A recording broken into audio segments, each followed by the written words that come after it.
Good evening and welcome to the White Collar Supports Group's Tuesday night speaker series. Tonight, our speaker is our own Drew Chapin, and he's going to be speaking on online reputation management, something he's an expert in. But first, a little bit of housekeeping.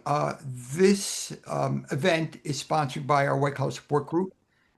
For those of you who don't know, we meet every Monday night at 7 p.m. Eastern, 4 p.m. Pacific. We are the world's first support group devoted to supporting people prosecuted for white collar crimes and their families. You can find us on our website at prisonist.org. That's prisonist like feminist, prisonist.org. Lots of information there about our upcoming conference, about speakers coming up, and all kinds of information you can use on your journey or on your family's journey. Just a few announcements. Our February speaker are the people from Anshin Consulting and Accounting. And we have two of their folks coming, and they're going to be speaking to us about early retention of financial experts.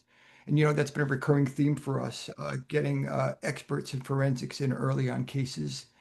Not only do we support that, but we certainly want everyone to be able to talk to their lawyers about it and to try to get more well-balanced representation whenever we can. On March 31st, Tom Harden's going to be our speaker, and Tom Harden was Tipper X in Operation Perfect Hedge. He's a member of our group, and he has a book coming out next month called Wired on Wall Street. We're super excited to have him as well, and he was on last night at our 500th meeting. And I want to thank everybody for who was able to show up for our 500th meeting. I feel like this is the extension of that because we have two meetings in a row, one on Monday night, which was January 19th, and we're taping this on January 20th. So, welcome everyone. And we do have a date for our conference. So our third annual conference is going to be on October 10th. That's 10/10. And we're already starting to work on who our keynotes are going to be. Anybody has any ideas, text me, email me. Anybody has connections to anyone who'd be an interesting keynote or interesting speaker, please email me or text me. You have my information. All right, so our speaker tonight is Drew Chapin. Drew is an honored and beloved member of our group for quite a while now, and he does a lot of things for our group and for the people in our group. He's in charge of all the tech. He's in our steering committee. He works tirelessly on our behalf, and he's always available to anybody who calls him. And most everybody knows that he travels around and he meets with people and he has lunches with people and he provides them all kinds of support. And I'm in awe of his ability to do that. But tonight he's going to be speaking about online reputation management. So at our first conference, which was in the fall of 2024, Drew did a video for us, and it was so well received and got so many hits that periodically we have him come back and talk about various aspects of online reputation management. But he has a complete presentation today. So the way we're going to run it is that we're going to turn the mic over to Drew. He's going to talk and give us his presentation for as long as he wants. Then afterwards, anybody who'd like to share or ask Drew questions, please put your name in chat and I will call on you. And so without further ado, here is our friend Drew Chapin. Well, great. Thank you, Jeff. And is this showing up right? You're seeing the Yeah, we're good. big white slide? Mhm. Okay, terrific. Well, thank you, Jeff, and thank you to everybody here from the White Collar Support Group. Um, Thank you to everybody who showed up tonight, period. If you're here tonight, I assume that you, like me, think about your search results every single day. And I wish that weren't the case. But for a little more than 5 years, personal online reputation has really become central to what I do professionally every day. And I do that through my company. It's a company called the Discoverability Company, where we help both people and businesses manage their online footprints. And that's not all that different than what I did professionally previously. For those who don't know me, if this is the first time that you're hearing my voice, you're seeing me. I'm a former startup founder and generally a technologist.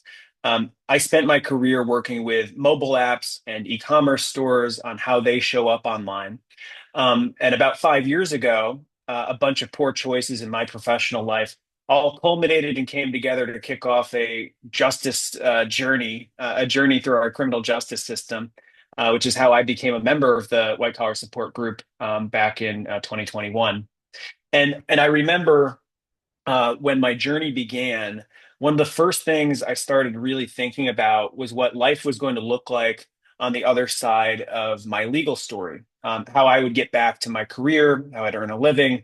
And so, in those early days, when I was sitting around waiting for the next email from my lawyer, I started talking to some of those major online reputation management companies.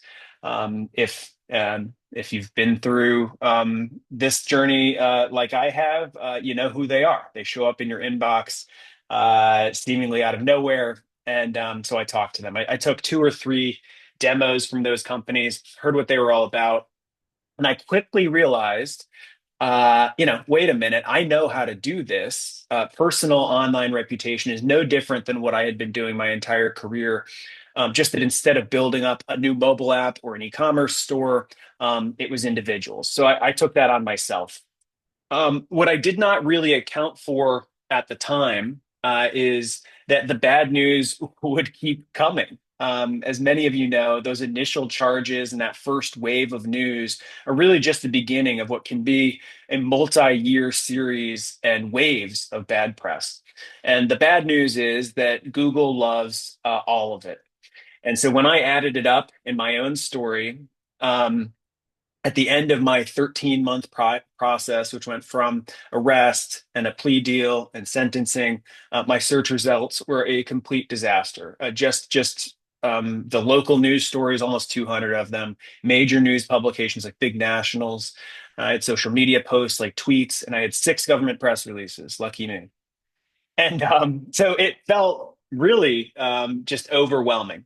And what I did is what I knew how to do, which is get to work. And when I say I got to work, I mean it. I mean, some of these firms that work in online reputation will try to sell you a magic solution, or tell you that there's a couple of easy things that you can do. But this is the truth. I removed what I could. I removed some of that low-hanging fruit, which we'll get into here in a second. That's where I started. And then I got into establishing a strong digital identity, strong digital assets and properties. I built and maintained the authority of those pages. And then I stayed on the gas. This is big picture, what it takes to really reclaim your online narrative. So what I'd like to do tonight, like Jeff said, is kind of step through a bunch of these things, these low cost, no cost things that people can and should do when they're facing a page one of search that they don't like. The first thing is really this low hanging fruit, the stuff that you can get taken down or cleaned up within the first 30 days, again, at low cost, no cost. So what can you get removed? The first is a set of information called personally identifiable information. What Google has what's known as a PII policy, or personally identifiable information. This was built to help people handle those sites like white pages or fast people search. Maybe you've seen them if you Googled yourself and you've seen like your name and your address, maybe your phone number. You might go like, wow, that's a lot of information. How did that get there? Well, Google now allows you to file through their website for free removals of those pages and that information. This is what maybe some people use Delete Me, or some credit cards have a similar service or something like that. Um, but this is good for a few reasons. First of all, it's good for just good digital hygiene in general. But beyond these pages like fast people search, it can also be applicable to court documents or news stories that are related to your case. And that's because PII refers to things like email addresses or your physical addresses or phone numbers, certainly social security numbers, banking information. And sometimes, as we all know, those things can slip through and end up on things that are related to your case or in news stories, court records, whatever. That just means that anything that has what Google has deemed as PII is ripe for removal. Um, I have a good guide for this that we maintain on our company blog. It's discoverability.co/resources, just a bunch of free resources that we put out there. Steps through some of the, kind of like lists off a lot of these websites, steps through some of the process in greater detail. But this is a free and simple service that Google offers, and I encourage you, especially if you have items related to your case that include PII, easy way to get those things removed. I mentioned court records. That's another great one. Again, a guide that we have on our website. Now, court records, of course, are public, and that's not going to change. But the government does not publish them online. They don't publish like the court filings, the docket stuff online. If you see those in your case, if you see those when you search your name, you should know that those are private companies. Those are sites like Unicourt or Court Listener, Justia. These private companies scrape and republish filings to make them easier for legal teams to do research, and that's truly their stated. That's their purpose. They don't exist to bother you or harass you through your search page. There's no other angle. They're really a legal research tool. And so many of them have formal processes where you can remove these pages. Again, case text, case mine, Unicourt, court listener. There are dozens of them. So if you see a court filing online, odds are it's one of these, and it can be de-indexed. It won't be removed, of course, from the internet completely, but it'll be removed from the Google page. And sometimes we can even make an impact with local news. Um, so the right to be forgotten is European law. It's not U.S. law, sadly. So you can't force anything. But what I've seen increasingly is that a lot of publishers, especially smaller local publishers, have decided to adopt their own version of that internally. Cleveland.com is the one that's in the screenshot here. They have a simple form that's just on their website. Some other local papers do that too. Sometimes these policies are public and very clear, and they tell you exactly what hoops you have to jump through. Sometimes they might allude to it. Sometimes they have it, but they don't talk about it publicly. So look, you don't know unless you ask.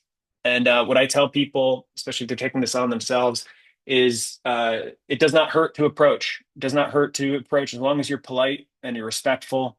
You explain your situation. Those who are part of the white collar support group. Generally, might find that they have an easier time going through this process and getting something removed, especially if you're after the case and it's been, several years.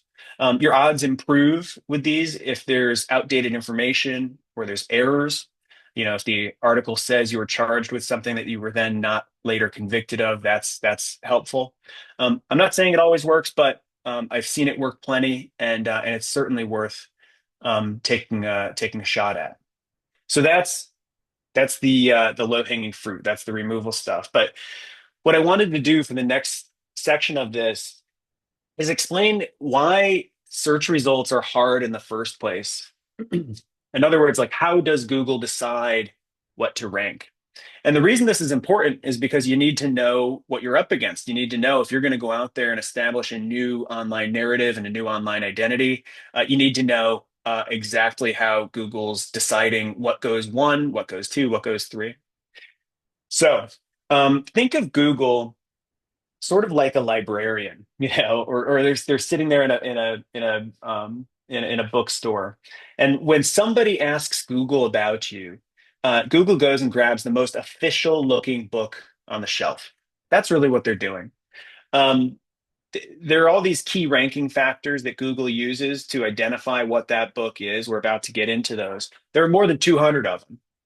It's not only how they decide what gets onto Google, but then also in what order it goes.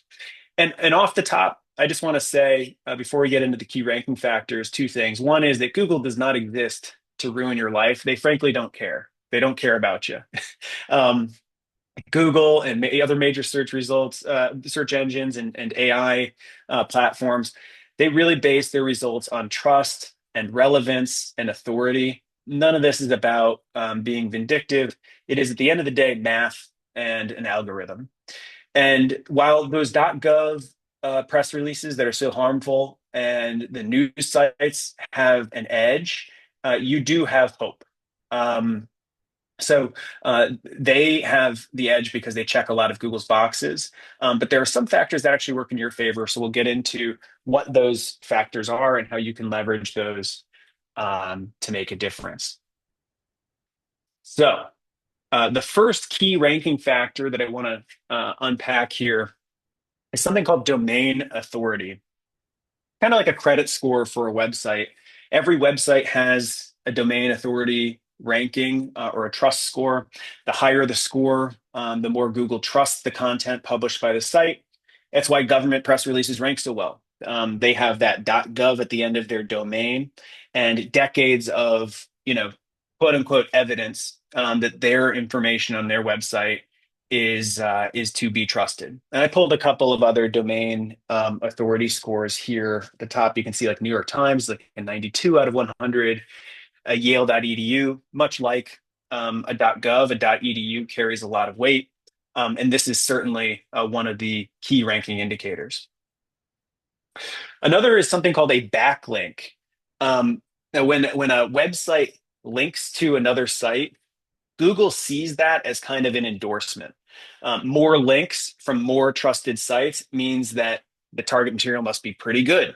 So you can see this very simple little graph I have here. When .gov puts out a press release, it is commonly referred to by a bunch of aggregators, by news channels and sources, by social media posts that'll link to it. And that's part of what gives it authority is that there are hundreds or thousands of pages that link to that government press release. And each of those backlinks, again, is an endorsement in the eyes of Google. Next, we have click-through rate.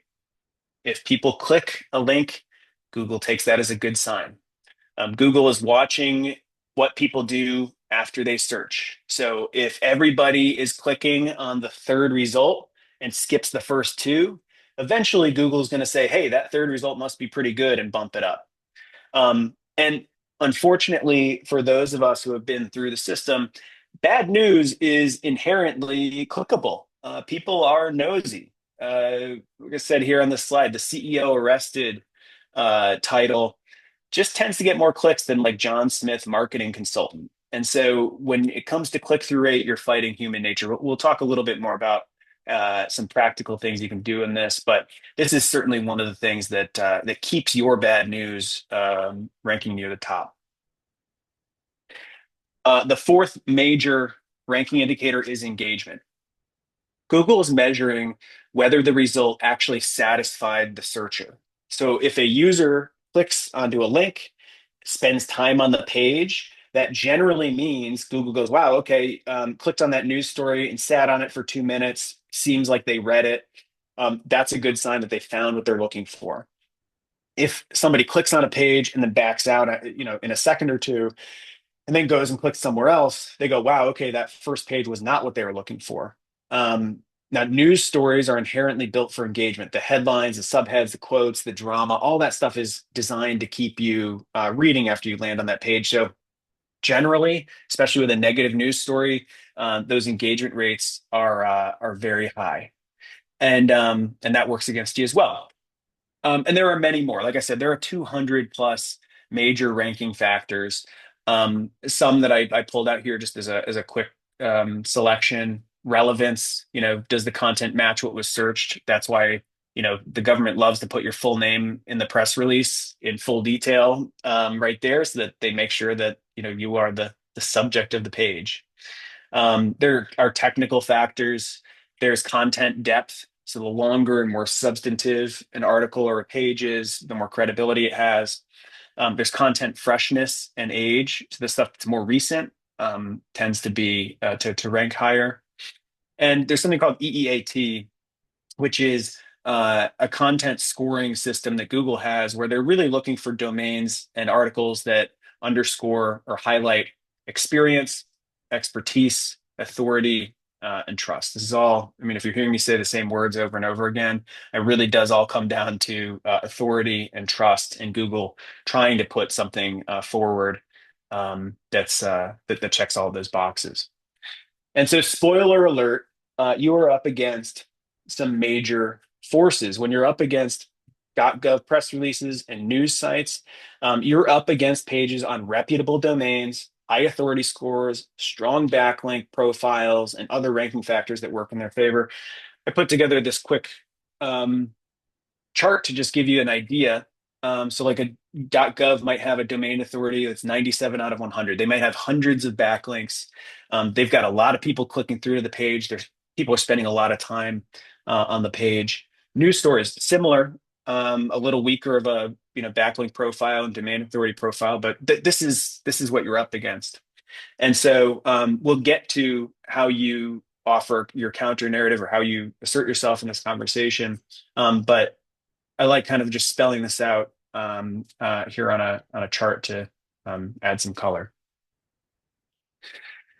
So with that, top line knowledge of what Google likes and what they're looking for, how do you build that new online identity?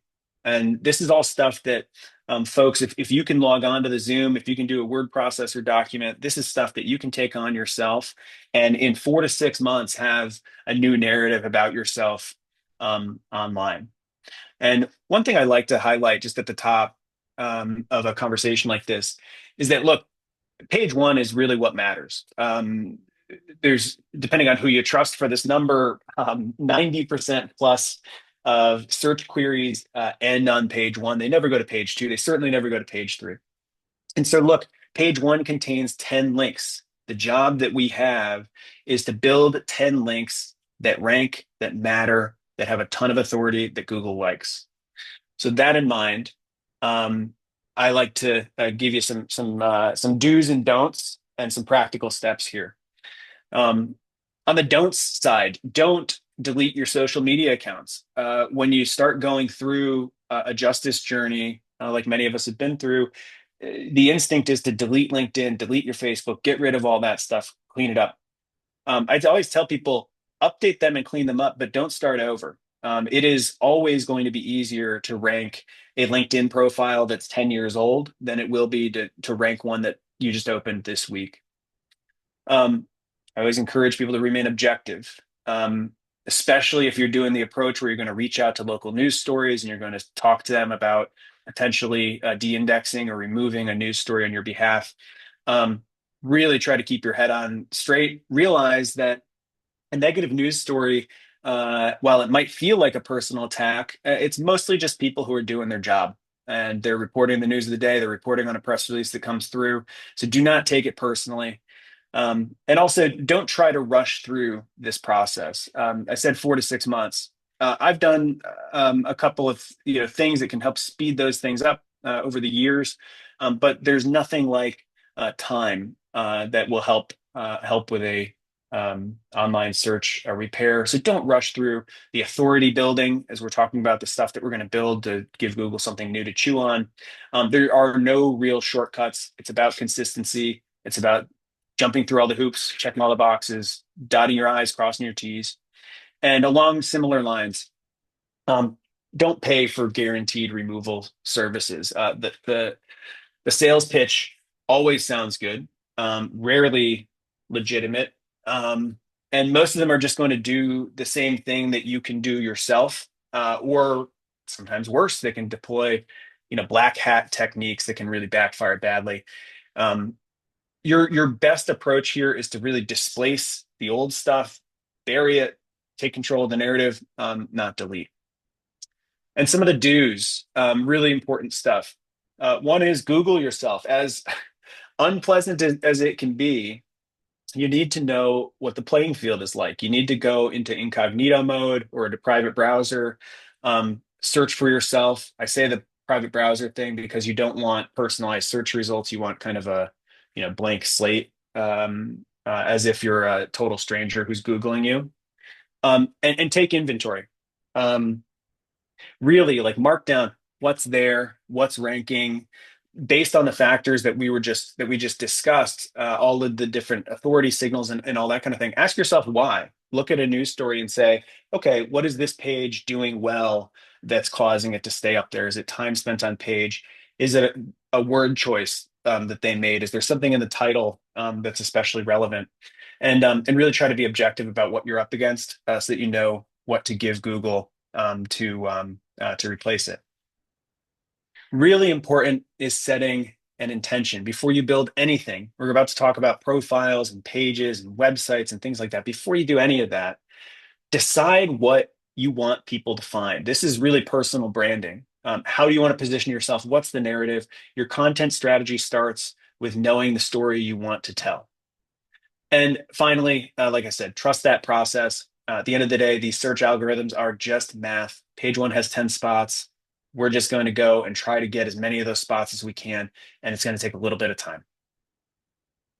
The first thing and the foundation piece of any of these strategies where you're taking things over is building a personal website, which can be done relatively cheaply. You can do a total best practice version for right around $50 a year. And a personal website is really going to become your home base for everything online. You're going to build it and link to it from every single profile that you own, everything that you have. So what I recommend is that people buy your name as a .com with a low cost registrar. I like Cloudflare. Some people like GoDaddy. Not an endorsement or anything like that. But just you know, uh, stick to the main roads on the registrar. Buy that domain. Best practice is to buy your first and last name, unless you have a really common name, or if you have like a celebrity who has your name. In that case, really think about what it is that people are going to be searching. I know, for example, Jeff, I don't want to, drag you in here unnecessarily, but Jeff Grant has a couple of different Jeff Grants. There's like a bodybuilder Jeff Grant, and there's a couple of other ones. And so I know that for Jeff, for example, he's Jeff Grant attorney, or another example might be if you're in a certain city or a state, you might want to do first name last name Florida, something like that. Um, Go ahead and buy a low cost hosting package. Should not cost more than $2 or $3 per month. A WordPress hosting package, very simple and easy to use, very user friendly. You can buy it from a place like Hostinger. Um, any of the cheapest packages from a mainstream host will do the job. And then use their tools. All of these places have very simple, user-friendly softwares that you can use to build a simple one-page website. It does not need to be anything crazy with photos and graphics or anything like that. It can be black and white, and it can look like this screenshot that I put here. It can kind of look like a Wikipedia page where you just speak very plainly, objectively, and with some substance in order to satisfy what Google's looking for. The idea with a personal website is that we're going to build this, we're going to give it so much authority that it's going to rank number one, and that it's going to be the number one source of information that Google trusts for information about you. And so by doing a more thorough job than any other site, like a LinkedIn or whatever, we can achieve that. Again, maybe about $50 a year. If you're spending more than that, or if you're having trouble figuring that out, reach out. I will steer you in the right direction, and it should not cost you more than that. The second major thing is to register profiles on every single major platform, whether you're going to maintain it and be active on it every single day, or if you're never going to touch it again, just register the profiles. There are dozens of personal and professional platforms, directories, places where you're going to want to maintain a presence. And when you're registering, use your name, or if you're doing like a geographic modifier, like John Doe, Florida, use that. Um, Put in a biography that's descriptive, and always include a link back to that website that you just built, that first name last name.com, because those backlinks, every time you place that link on a website, it helps build authority for that main personal website. It is so crucial. When I'm talking about personal pages, I'm talking about the stuff that you probably already have, things like Facebook, Instagram, Pinterest, Reddit. X, Threads, Blue Sky. There are a couple others like About Me or Linktree, all these different things. When I talk professional, of course, LinkedIn. There's one called the Org. There's Crunchbase, which is in this screenshot here. Polywork, Pangea. There's all these professional directories, especially if you're in a certain type of business, like if you're in real estate or if you're in law or medicine. There's all these different professional directories. You just want to be in all of them. We are publishing a full list of more than 120 of these directories that allow you to register pages for free on discoverability.co. That will be up certainly by the time this goes up on YouTube, and we'll add a link to the description. But if you just go through that list and you just register all of those directories, you point them back to your personal website. Not only will those pages themselves show up because they're from high authority sites like Facebook and LinkedIn, but they're also really going to help you strengthen that personal website. Another thing here is producing content. Now, this, may not be for everybody, but if possible, really start blogging about the things that match this new personal brand that you're building. Um, oh, it looks like we've got some annotation stuff going on, Jeff. I don't know if you can uh, handle that. Somebody's scribbling all over my slide. I will not take that personally. Um, but produce some content. If you're trying to position yourself in a new professional line of work, terrific. Start blogging about it. There are all these websites, Medium, Substack, Ghost, Blogger. They allow you to create your own blog for free, which is a good link just on its own. And every piece of content that you produce is another opportunity to claim one of those spots that you're seeking to reclaim. And if you've got more to say, or if you have the know-how, or if this would help you going forward, there are few things better for your online reputation than doing like a YouTube or a podcast. When you go out on one of those platforms tend to create a lot of links for Google to index, just a high volume, and that's very helpful. Um, so what you're doing, hold on here just a second. I'm going to try to see if I can clear um, clear all drawings. There we go. Got it. Okay. Sorry about that. So what you're really doing here is building a digital footprint pyramid. You can think about it. The base and the foundation of your pyramid is your personal website or maybe your personal websites. Sometimes I've had people who don't just register first name, last name.com, but also first name, last name consulting.com and a couple of others, or first name, last name blog.com. If you have the kind of content and an approach that makes sense for, terrific. And that'll be the foundation of this. On top of that, you have all these personal and professional profiles and directories that will then link to your personal websites and really add a lot of authority. And then on top of that, that produce content, the blog, the video, the audio, whatever you can do. It's just more links, it's more activity, it's more going on. And after you build all of those pages, it's time to build some authority. A couple of kind of quick hits. This is really beyond,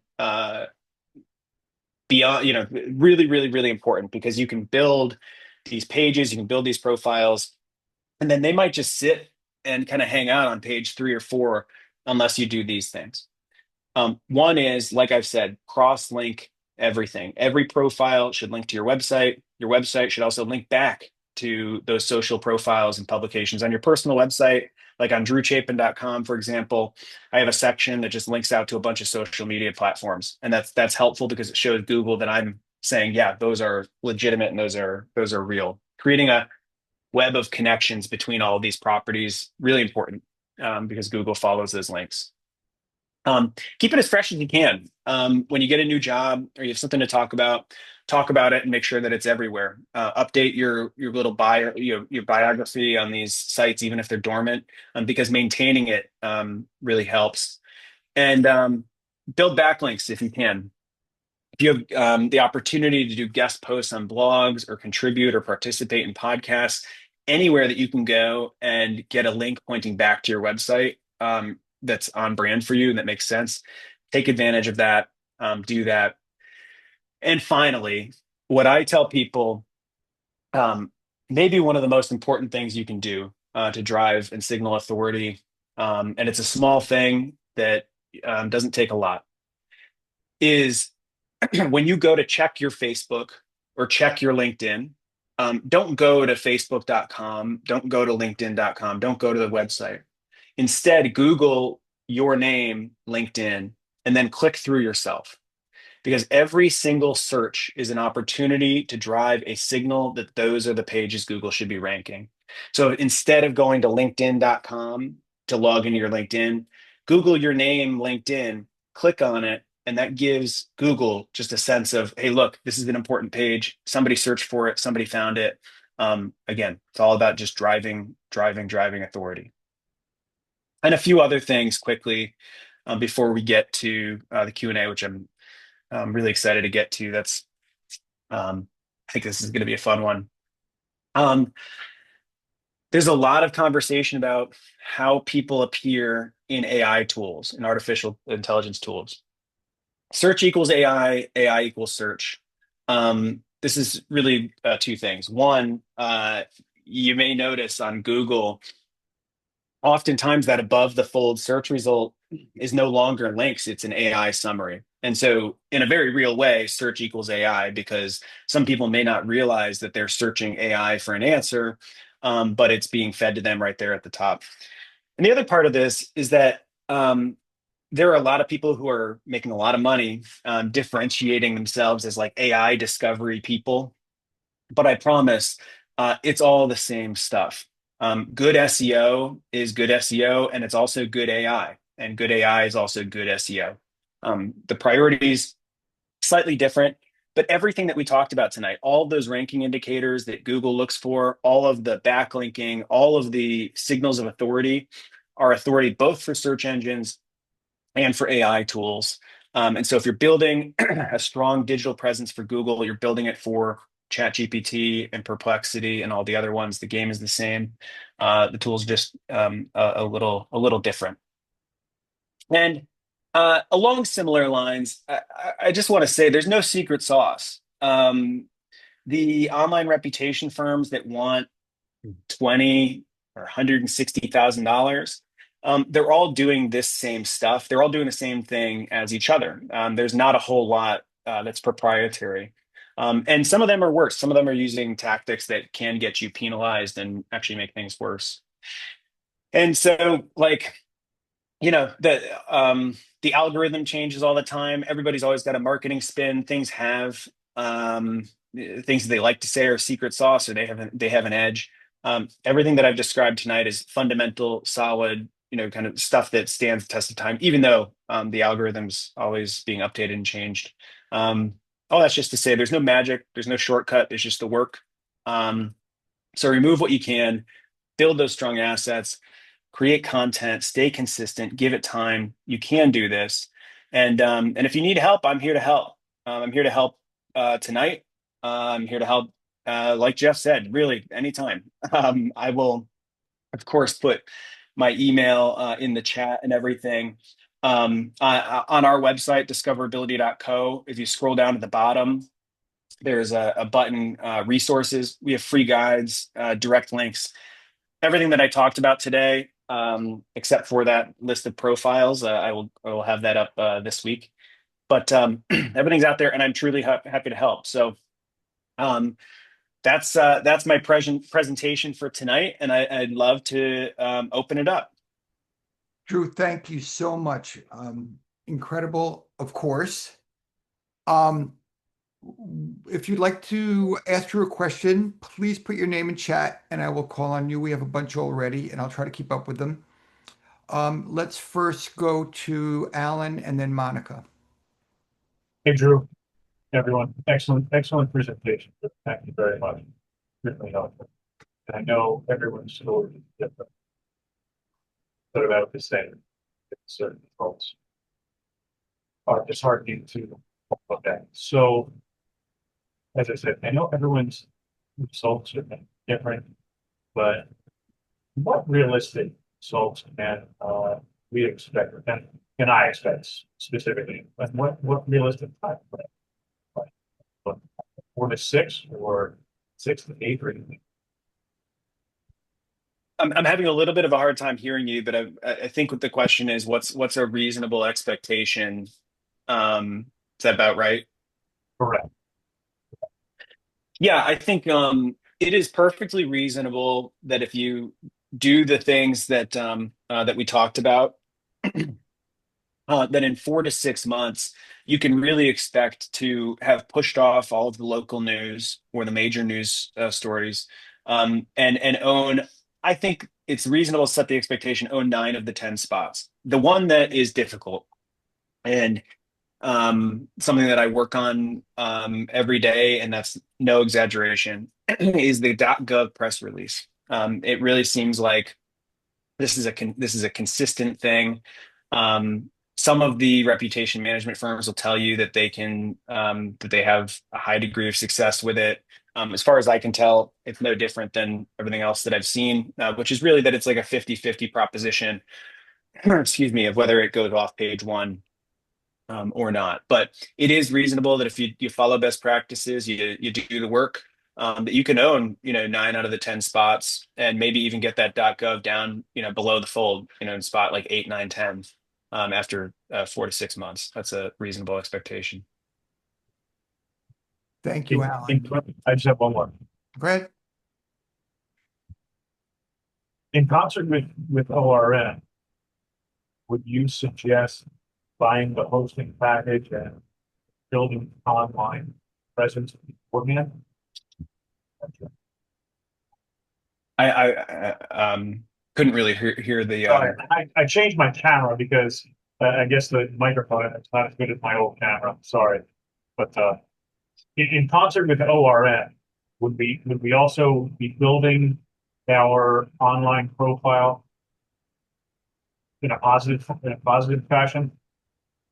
Yeah, yeah, absolutely. I mean, um, uh, one of the pieces of this presentation that I did not spend a lot of time on, but I think it is ultimately really, really important, is deciding on your personal brand to be, and yeah, once you do that, that is all of this ORM stuff. So it's the personal website, it's the profiles, everything should be kind of in lockstep and working together and done right. When you create this web where they're all referring to each other, it is really like a rising tide. So, um, yeah, I mean, this work with the profiles and with all that stuff is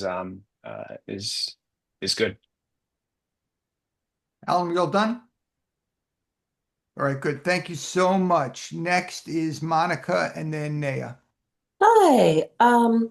I've got a couple different questions about the whole process. And my process isn't so much about me, it is about my mother and how she feels about my online reputation, which is, I know, a challenge for many of us, possibly. Um, how do I minimize what she sees about me, and how am I able to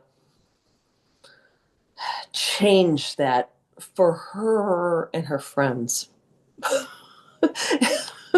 Yeah, that's tough. That's tough. It's tough because whether you realize it or not, your search results, when you're just like logged into Safari or Chrome or whatever browser you use, are personalized for you to some extent.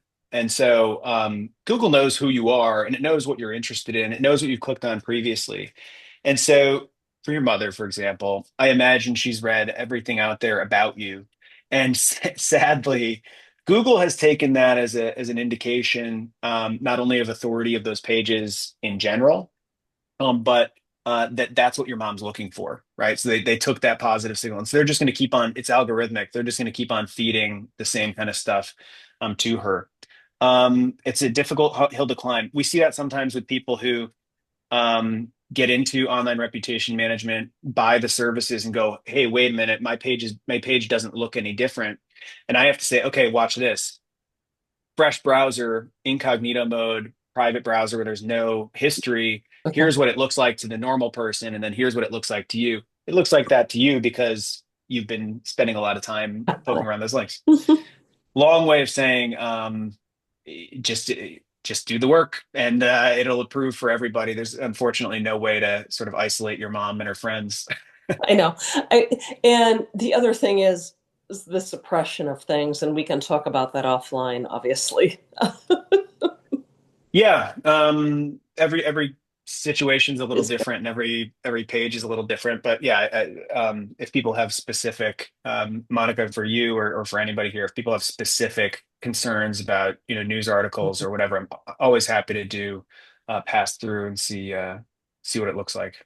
I appreciate that. I mean, I was just released in November, so I'm just kind of new to this whole release thing. Welcome home. Welcome home. Thank you. I appreciate it. Thank you, Monica. Thank you, Jeff. All right, next is I lost it. Naya and then Stephen, and we can use more names, please. Uh, this is amazing, Drew. I've been thinking about this for a while, you know. So I'm 2 years in or post crisis, and I'm really, really interested in this. I was wondering, you ever think about doing a course? Maybe that's Yeah. too much time, like a webinar people have to pay for? What? Yeah, I'll say this. First of all, that's a very nice compliment to suggest that. It changes so quickly. All of these things Oh, change constantly.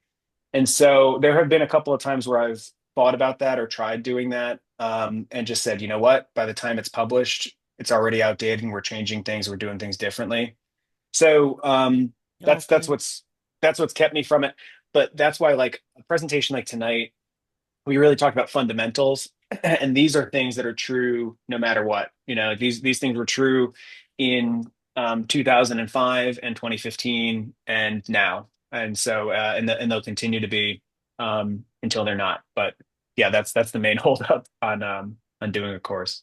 Okay. thank you, Thank you, Naya. though. Nice So compliment. Thank excited. you, Naya. Next is Stephen and then Gina. And thank you, Drew. And we don't have very many, so I'm gonna ask a couple different questions if I may. Should we just buy the one, our name? But if like for me as a doctor, I mean, I could buy my name MD, my name doctor, my name, chief medical officer, et cetera, et cetera. We could do it .org, .com. I mean, should we Mhm. be buying 20 or 30 different iterations? I don't know about 20 or 30. Ultimately, you're going to want to build a website on each one that you register. And so if you have a purpose, like I mentioned, there have been different times where I own like drewchapin.com and also like drewchapin.blog, or whatever. And like one domain's for a blog and one's for a biography. If you have a stated purpose for each domain, go wild and develop them all. One thing that I'll say about the domain, try to match as closely you can the language that was used in the government press release. Like if they call you, Dr. John Smith, use Dr. John Smith, even though your title might have been something different than your chief medical officer or whatever. Just try to match that because what you're trying to do is edge out the .gov press release, the news stories as the single source of truth for that term. And there's no better than doing, they call it an exact match domain, an exact match for the search term. And so that's what I'd recommend prioritizing. And is it okay to link these not only to your personal page, but also to your business, and your wife's business, et cetera? Is that apropos, or is Sure. that so the more the better, the merrier? Yeah, I wouldn't go spammy, right? Google will realize like if something has nothing to do with a subject, or if it's clear that you're just trying to get cheap, easy backlinks, they do penalize. But if it's relevant at all, yeah, like definitely get as many backlinks as you can. On the subject of backlinks, you just brought it to mind. Um, if you Google like buy backlinks, a lot of those on Fiverr or whatever, you'll find these like cheap places where you can buy backlinks that, in theory, might help build authority. But many of them are those low quality, kind of spammier backlinks that you don't want pointing to your domain. So try to keep it natural, organic, authentic to build authority. Gotcha. And then No last question. shortcuts. And if we stop blogging and stop doing personal articles to try to keep things going, if you stop, will the old searches sort of creep back to the top? And then what happens if there are new press releases? Like, do they go back to the top, or has what you have done built it so that maybe they stay down low? How does that work? If it's strong enough, recency is a big indicator, but a lot of times, especially with news stories, a news story can be kind of like a fleeting thing. And so you might see a news story pop up for a couple of days and then drop off pretty quickly. Ideally, with your blog posts, especially if you're blogging about like evergreen content, stuff that's relevant, 3 months ago as much as it is today, that will be strong and stick. But if you're blogging about like the news of yesterday, or whatever, that'll kind of drop off quicker. Um, yeah, it sort of depends what you're blogging about. All right. Well, thank you, Drew. Thank Next you. is help me someone. Gina. Gina, go ahead. Hi. So first I'd like to share that Drew helped me set up my website 3 years ago, pretty much right after I was arrested. And we set up ginapendergraph.com and then my other website that I used for blogging while I was gone. And I Drew helped me at the beginning, and then I had to teach myself a lot of it, and I had to I got Irma to help me, and then she helped my sponsor who blogged my blogs while I was gone. And then when I got home, I had to relearn it. But one, I'd like to share, it's not that difficult. If I could do it, you guys could do it. Two, if you Google me, it's the first thing that comes up is my website. And all I did was Google my own name and my website comes up. And so we point that back into there. And then I just want to address Gordon about former victims who want to troll you. I have a couple interviews with Brent Cassidy that come up when I Google myself. And so my old friend had found that. And then they went to my website and wrote me horrible, horrible emails. But you don't have to allow that stuff to publish. So it just came through as an email onto the back page of my website where I manage it. So it's not people out there, sending messages to the world. So as long as you set it up to not allow comments to post or whatever. So but Drew, I mean, everything that you taught me 3 years ago is still up and running and I'm still using it. Love to hear that. Yeah, That's good. I just did a blog. I had to do a blog for school, and I'm like, can I do it on my own website? She's like, yeah, of course. So it's kind of a weird one about sociology stuff, but I try to keep everything I write for school relevant to prison. So I've thought about adding some of my writings there. So thank you. That's it. Thank you, Drew. Yeah, terrific. Thank you. And I just searched Eugenia while you were talking, and there's a little bit of low-hanging fruit we can take care of. So let's talk later this week. Sounds good. All right, who's next? Let's see. Freya, and then Charlie, and then Scott. Well, this was great, Drew. I love the information. It is much needed, but I am a little slow and special. Do you have any package that take care of this? Because I don't have the patience or to sit down and even try to figure this out or even think about figuring this out. I stay in my lane, so I need your lane.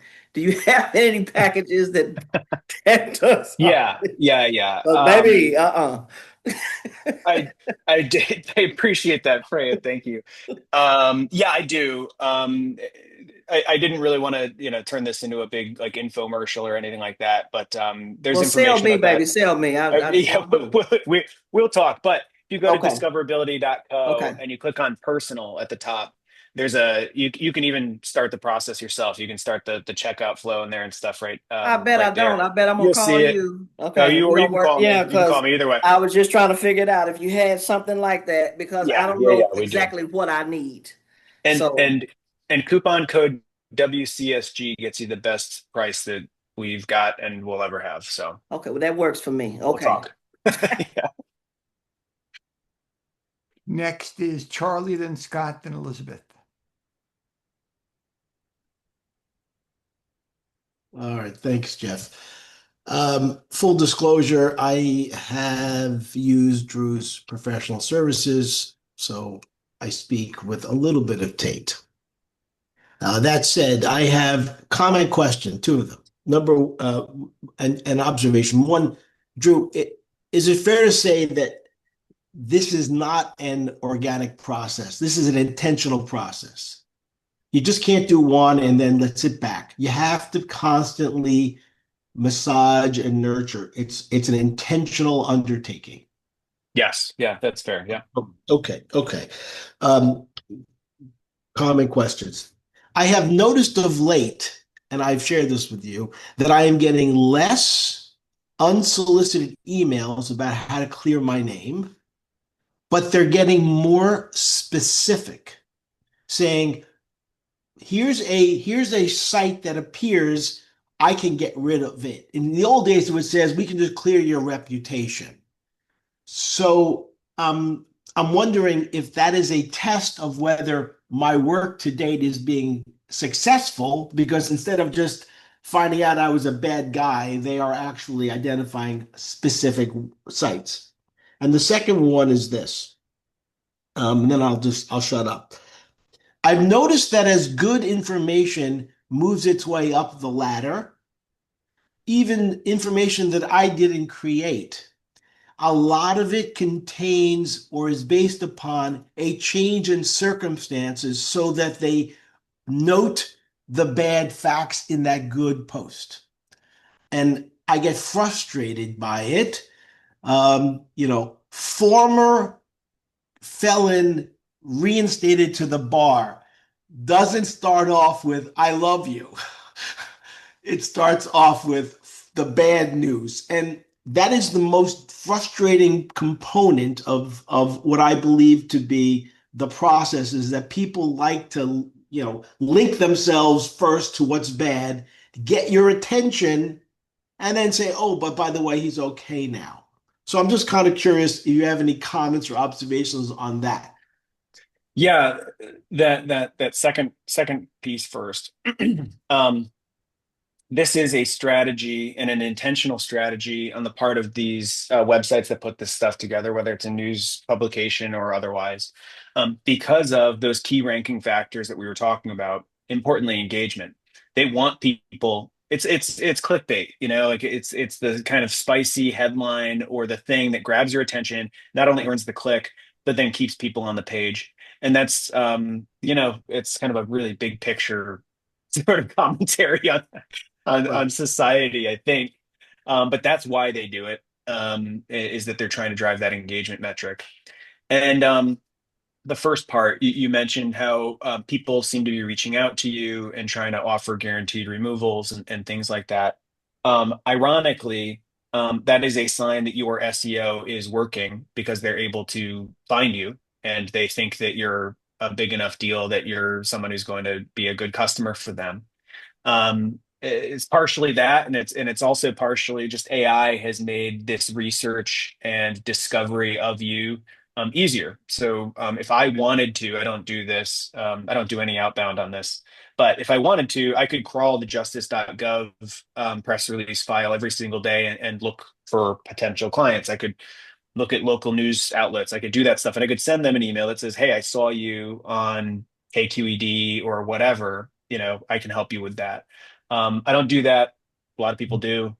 Obviously, people are successful with it, or otherwise people wouldn't be doing it. But that's what that is. Yeah, I appreciate that. I think it's what you're saying, and that is that you become more of a focus candidate because they're picking your words. I also guess that this is no different than somebody doesn't want to read about a wedding; they want to read about a divorce.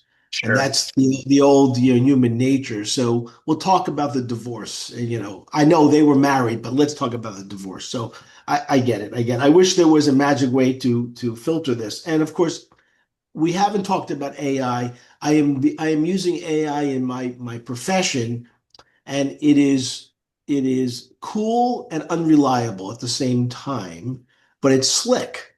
But when you get too slick, you get indicted. So I don't want to become too slick, if you know what I mean. So I'm being very careful in my role. But AI loves to share information about people and things as I'm doing work. And I'm Mm. fearing that AI will be more problematic than search engine America. Because I don't know where AI is coming from. I have no idea. Yeah. Yeah, that's something that I think as a group, as a support group, we've touched on every now and then, uh, trying to have some kind of relationship with like Google or with these companies that are doing these kinds of things. And I think it's just increasingly important. So probably something for the group to put back on the table. Okay. Thank, Thank you. thank, Thank you. thank you, Charlie. Next is Scott and then Elizabeth. And if there's anyone else who'd like to ask Drew a question, please put your name in chat. Hey Drew, how you doing? Good, Scott. Full disclosure to everybody, I engaged Drew now for a business page that I run. And funny story behind that was that I jokingly say this, and I don't mean this with any disrespect, but I got taken by a bunch of dot heads out of India or whatever on my webpage when I ran into a word perfect problem. Anyway, they just literally raked me through the coals. Every month it was something. Oh, well, you got to pay this to have that done, and you got to pay this to have that done. Finally, Drew came into the picture and kicked them all out and got me all cleaned up, and the web page has been operating just fine ever since. So I say that, and I don't mean that with any disrespect to anybody, but I did get taken to the cleaners by these goons in India. And by the way, it's 24/7 WordPress something or other. Okay. And if you Google them for WordPress help or whatever, they're going to be in the top two or three.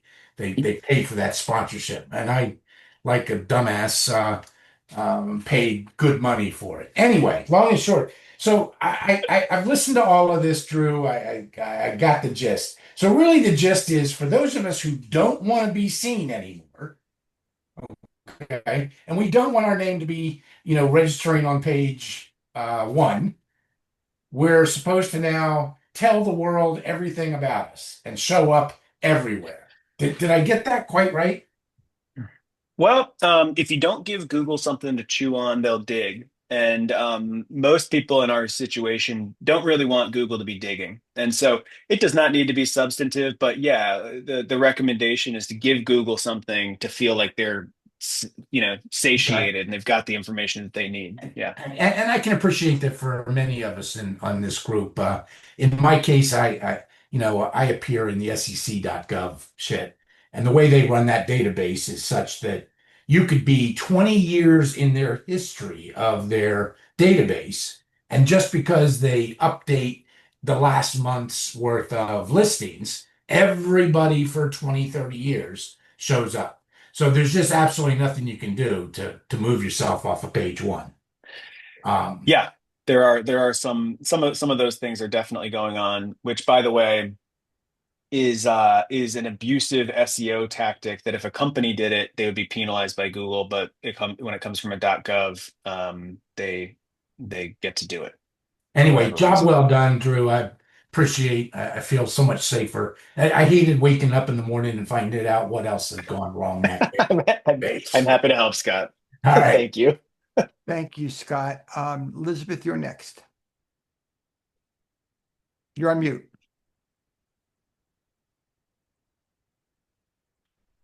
Elizabeth, you were on mute. There Okay, we go. Thank you. Magnificent presentation, Drew. I learned so much. My first question was similar to Scott's. That is to say, so many of my clients, when they're released from prison, are so beaten down that the last thing in the world they can do is quote unquote start a brand. They're just trying to survive. Mhm. But I think you addressed that concern with Scott. So I'm going to pivot to a second question, and that deals with the low-hanging fruit and in particular court records. Are you able to eradicate citations to federal cases as well, or does this just apply to state? Yeah, no, federal cases. I named, I think, just off the top of my head, I think I named 8 or 9 of them. There are a couple of them. I mean, I'm sure that you see Court Listener and Case Mine and things like that.